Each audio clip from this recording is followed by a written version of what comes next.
My name is Tiffany Case. I am the graduate assistant at the Human Rights Institute at Kean University.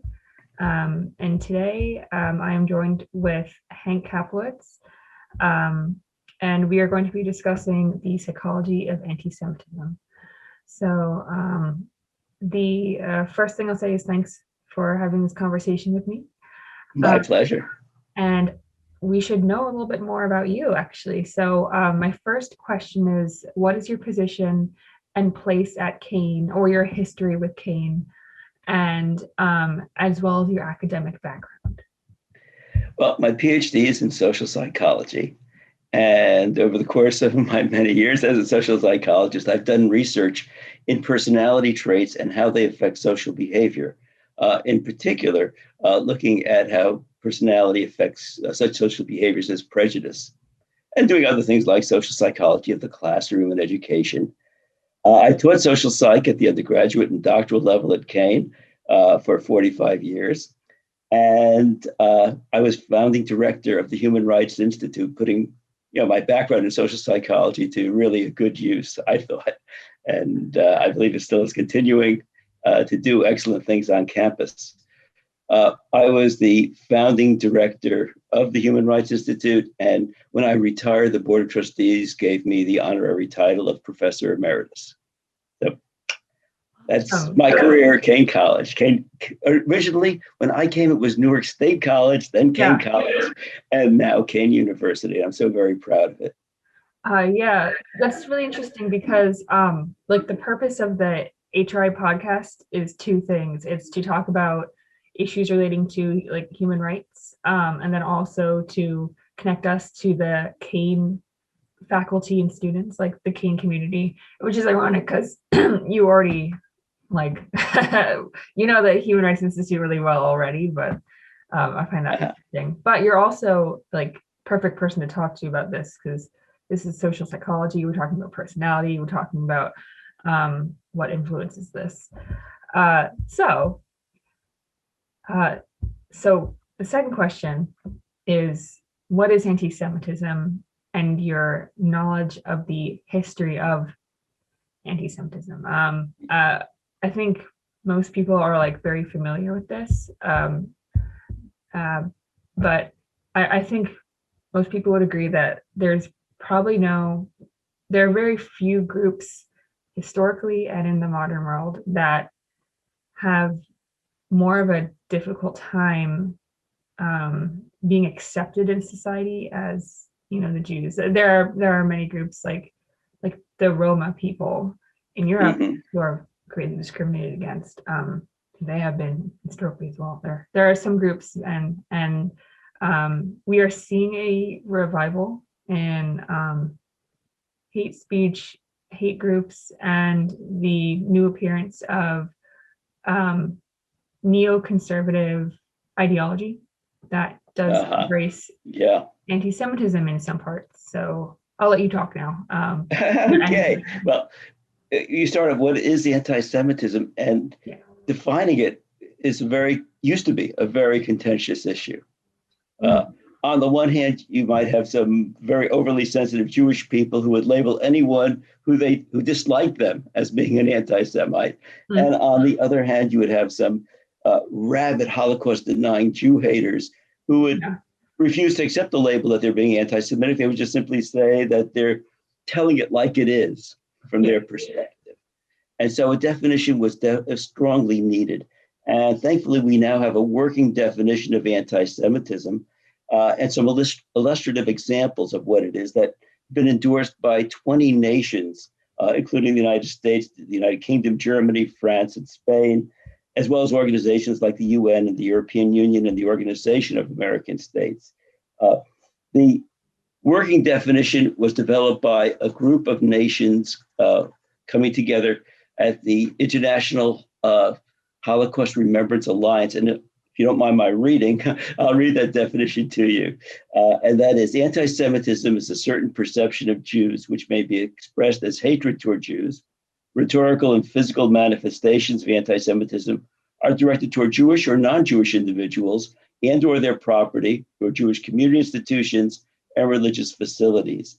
And just to give you some examples that they include, and they're not limited to just these examples, but calling for, aiding, or justifying the killing or harming of Jews in the name of a racial ideology or an extreme view of religion, making mendacious, dehumanizing, demonizing, or stereotypical allegations about Jews, such as the power of Jews as collectives, such as, especially but not exclusively, the myth about a world Jewish conspiracy or of Jews controlling the media, economy, government, or other societal institutions, accusing Jews of being responsible for real or imagined wrongdoing committed by a single Jewish person, or even for acts committed by non-Jews, denying the Holocaust, applying double standards towards the Jewish nation of Israel, using symbols and images associated with classic anti-Semitism, such as claims of the Jews killing Jesus, to characterize Israel or the Israelis, or drawing comparisons to Israel to policies of the Nazis. And these examples seem to show, or they were pulled from real propaganda that has been out there. And it's very clear that these would now be accepted acts of anti-Semitism. Different states in the United States have adopted this definition. In many cases, they've developed hate crime legislation where acts that fall into these categories would be defined as hate crimes. Right. When you talk about the history of anti-Semitism, we could go on for a number of podcasts going through that. But I have some examples I'd like to elaborate on, but I interrupted you in the middle of a question. No. I was just going to ask really briefly, how does anti-Zionism fit in with the modern definition of anti-Semitism? Yeah, and that's an excellent question. There is no reason why anyone can't argue with any specific act or piece of legislation that Israel has created, just like one would have differences of opinion with regard to what's going on in our legislation in the United States. I mean, the political discourse is appropriate, but when one believes that there should not be a Jewish nation, that all the Jews should be driven from their homeland, from Israel, and destroyed, or when one starts to make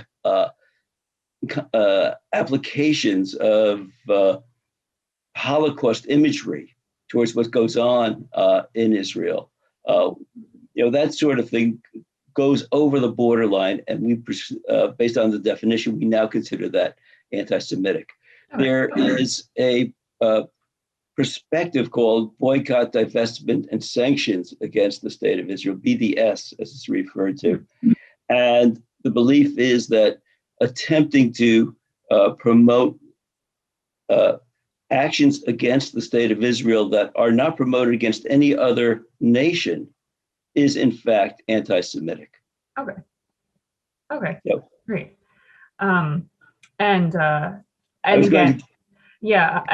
far as like the history of anti-Semitism, it would be ridiculous for me to ask you to like go through entire history, but I guess just let me pull out some examples over the course of the centuries that Jews have been on the earth.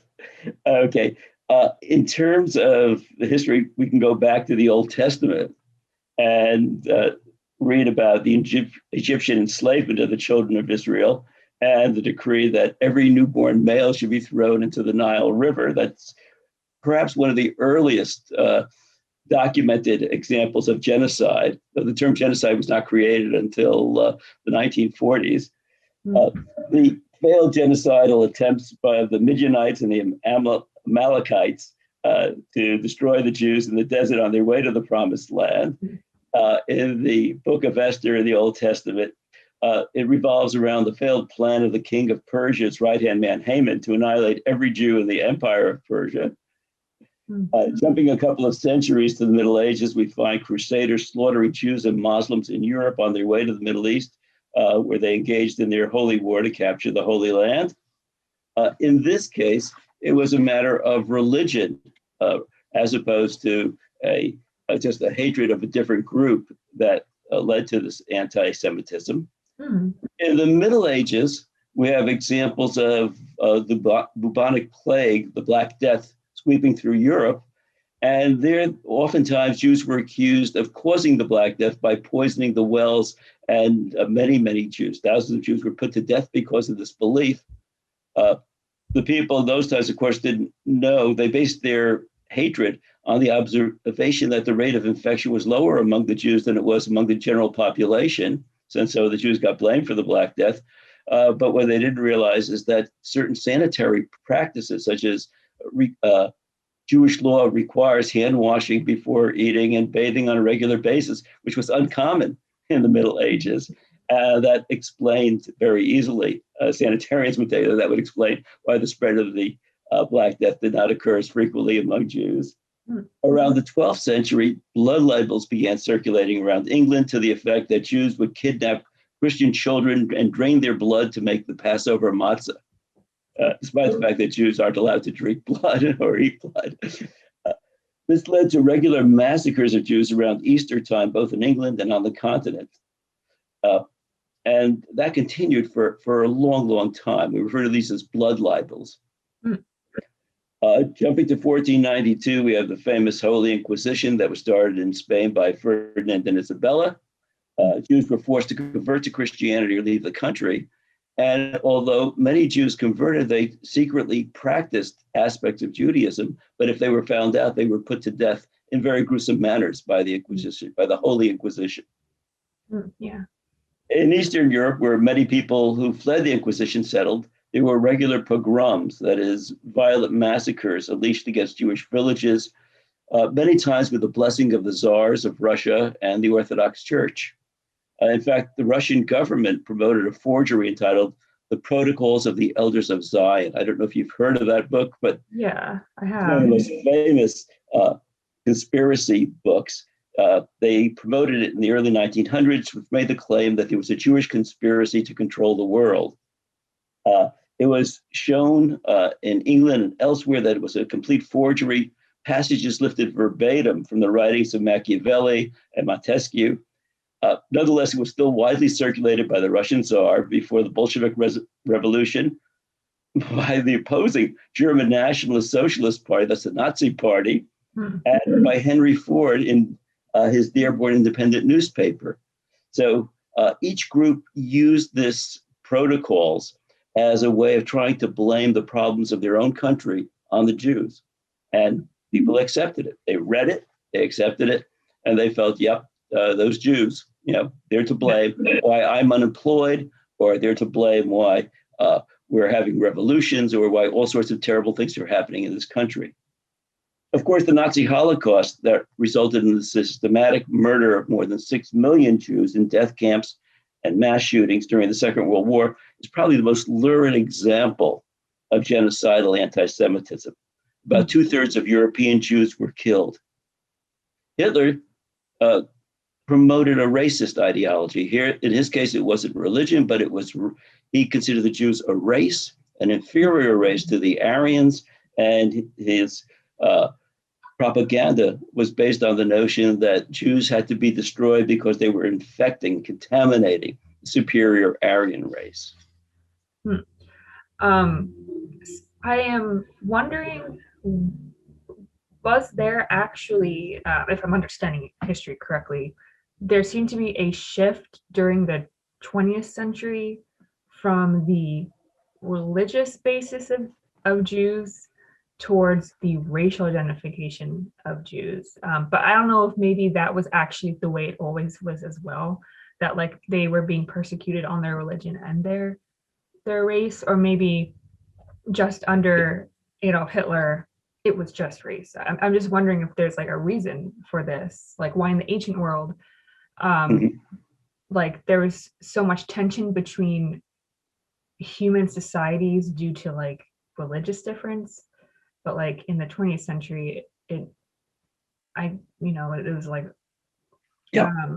racial differences, ethnic differences, kind of. I mean, this is also kind of Eurocentric view of things, but it's just something else I'm wondering, But you really did pick it up perfectly, that there seems to be a switch over from pulling religious reasons, but that doesn't mean that religious bigotry has gone away.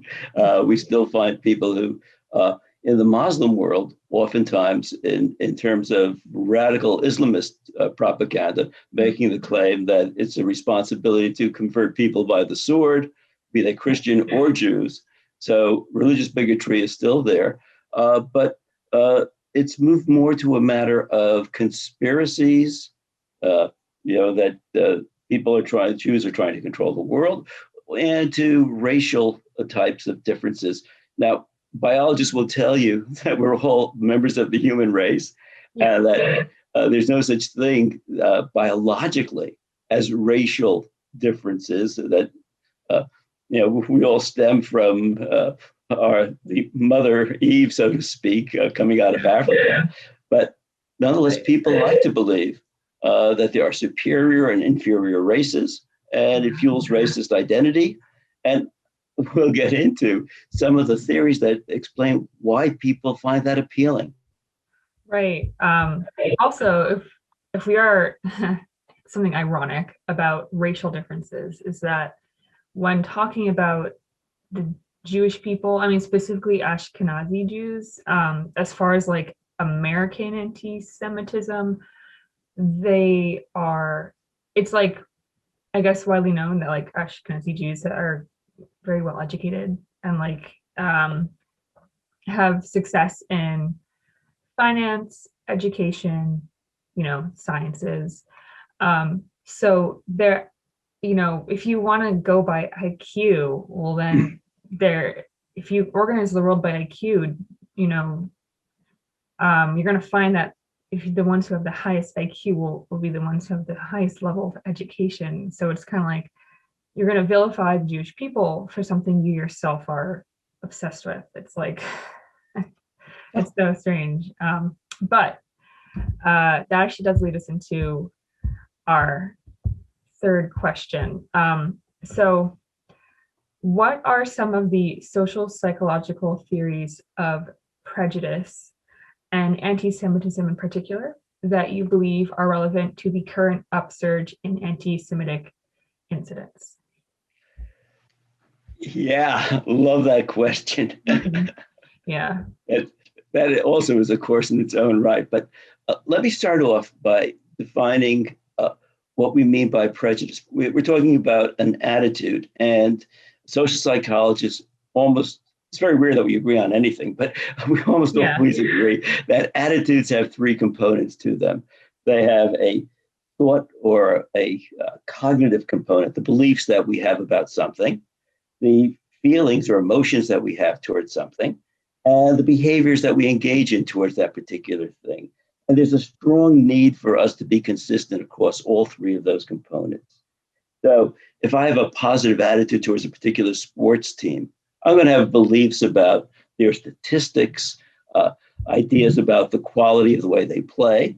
I'm going to have feelings that I'm going to be a fanatic. Well, that's where the word fan comes from. I'm going to feel strongly, positively towards the team. I'm going to love my team. And I'm going to engage in behaviors appropriate to that. I'll tell everybody how great they are. I'll go to their games. I'll wear their sports emblems on whenever I can. That's a positive attitude. Prejudice deals with negative attitudes towards a particular group. And when we have a prejudiced attitude, the cognitive components are overgeneralizations that we apply to every member of that group. The term that's used in the field is stereotypes. We stereotype all members of that group. And we're talking about anti-Semitism. We believe all Jews have certain facial characteristics. All Jews are greedy. All Jews are this. All Jews are that. And they're negative stereotypes. They're not the positive points that you mentioned about success, but rather we look at the negative types of things and we apply it. You meet somebody for the first time and you hear they have a Jewish name or somehow it comes out that they're Jewish. Immediately, a prejudiced person will start thinking, oh, they must be like this and like that. The feeling component of a prejudiced attitude can go from a mild dislike or aversion to an extreme hatred. So, depending on how deep that prejudice is held. And the behaviors show themselves in terms of acts of discrimination.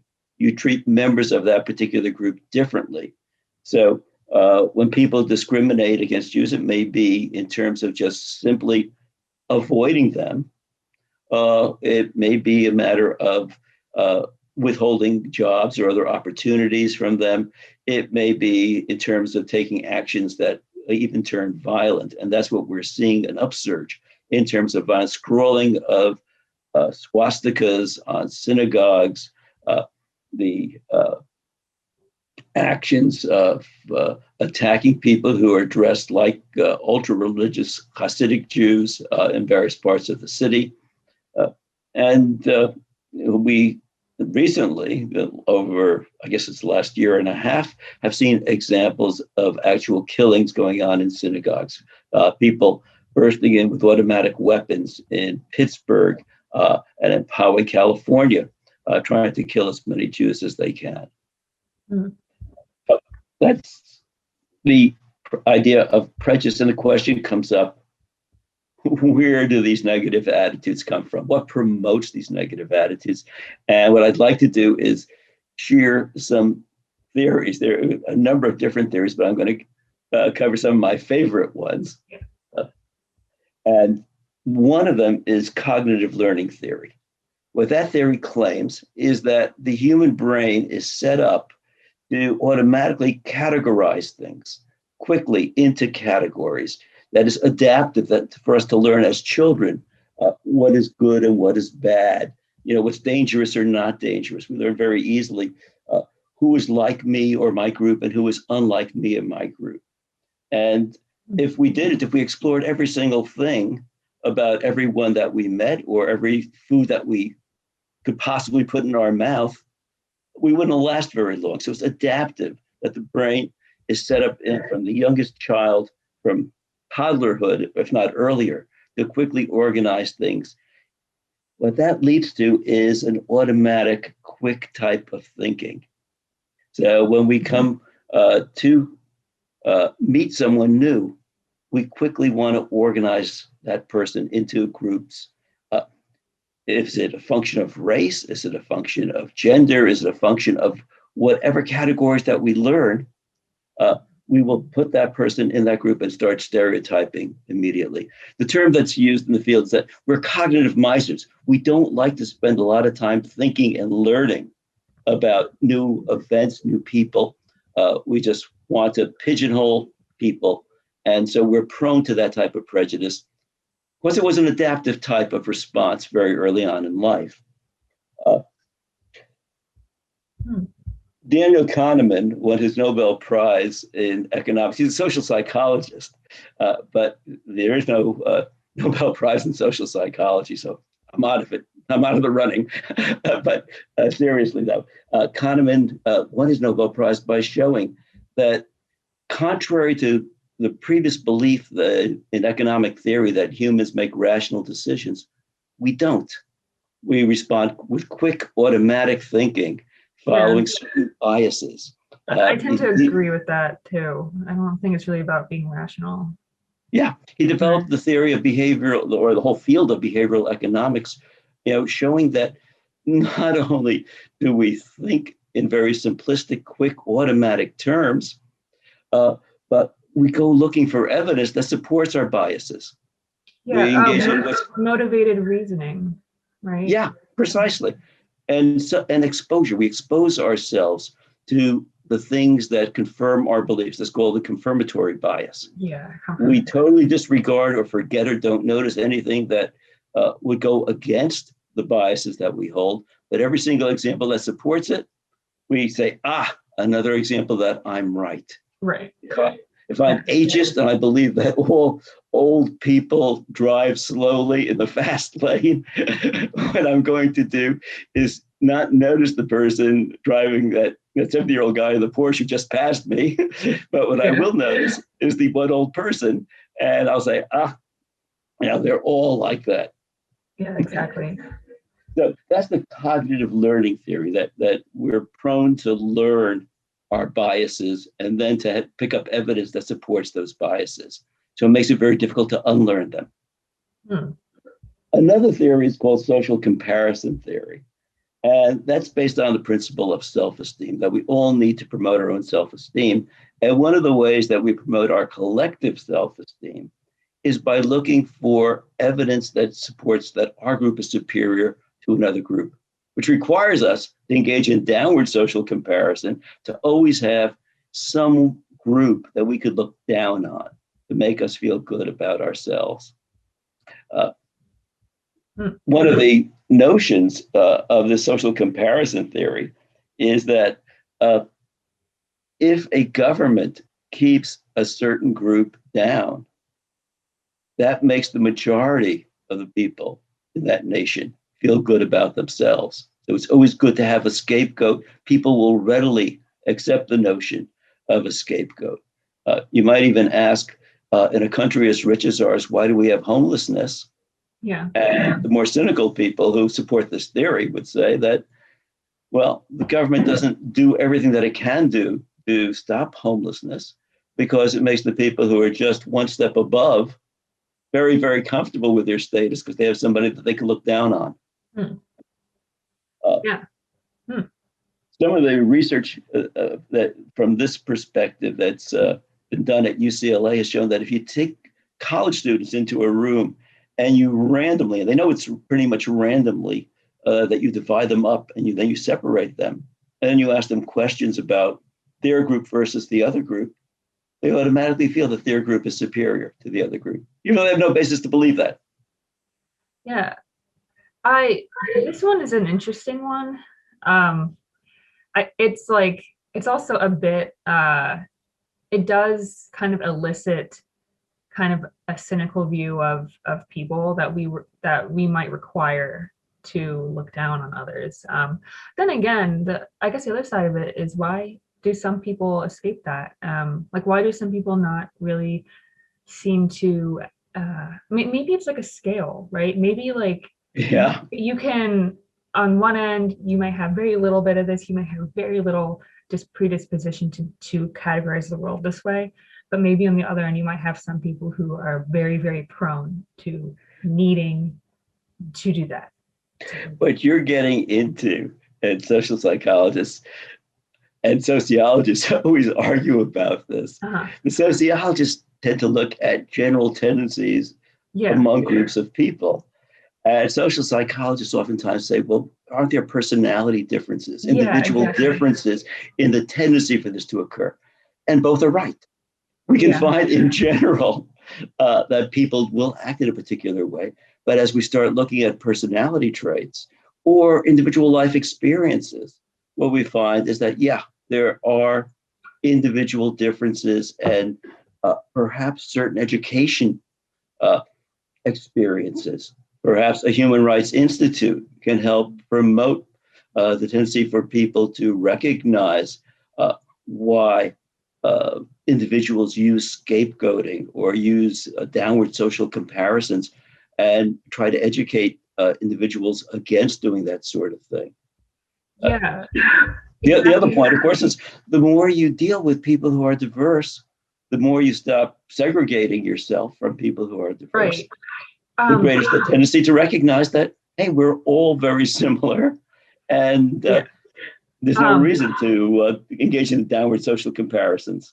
I was actually thinking last night about the in-group and out-group, kind of thinking, it's part of social psychology, in-group and out-groups. I was wondering, like, wouldn't the solution to this be to draw those in the out-group into the in-group? Like, would that be 100%. That's what they found at UCLA. They found that after they divided the two groups and then they questioned them, and people thought that their group was superior, if they'd put the group back together and they'd have them work together in mixed groups, what would happen is that those stereotypes would disappear. I think that makes sense. In fact, I was going to say, Elliot Aronson, very famous social psychologist, When schools started to be desegregated, what would oftentimes happen is that minority students who were put into formally segregated classes were being separated, were being shunned, and students were always finding, the students of my majority group were finding, oh, we're so much smarter than these other kids that are coming in. Of course, they had a much better earlier education, much better experiences. What Aronson created was the jigsaw classroom, a teaching technique that got mixed groups of kids together, where the goal of the mixed group was to develop a presentation where everybody required the participation of everybody else. Everyone had to teach in their group, had to teach everybody else in order for the group to do well. And the teacher would give, just like a jigsaw puzzle, there's certain pieces that you will need all the pieces to complete the puzzle. Certain kids, all the kids, I should say, in each group had certain piece of information. And only by sharing the information that each student had could the group achieve its goal. And when they did the jigsaw classroom in a number of different topic areas, what happened is that both groups, the minority group and the majority group, did better. The minority group found that they were more accepted. They found that they were valued for the information that they had. And the majority group got a benefit called the teaching benefit. When they would share what they knew and help their now comrades in that group, what would happen is that they would learn their material even better than they normally would. Mm-hmm. So it was a technique that was found to be a win-win in terms of both groups.